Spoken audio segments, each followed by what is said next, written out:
Hello cuties. तो मैंने मम्मा के बर्थडे के लिए थोड़ी शॉपिंग करी थी, तो ये वही है बस। पहले ये चकनॉट मिलना जो मेरे लिए था प्ले आर्ट के लिए। फिर मैंने ये इयररिंग्स देखे थे, ये मुझे बहुत अलग लगे और प्यारे भी,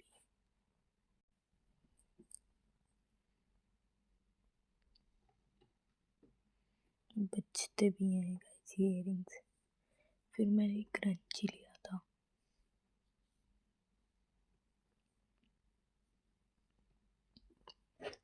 फिर ये 3 टाइप्स ऑफ लिपस्टिक्स। फिर ये लिपस्टिक एंड लास्ट ये क्यूट से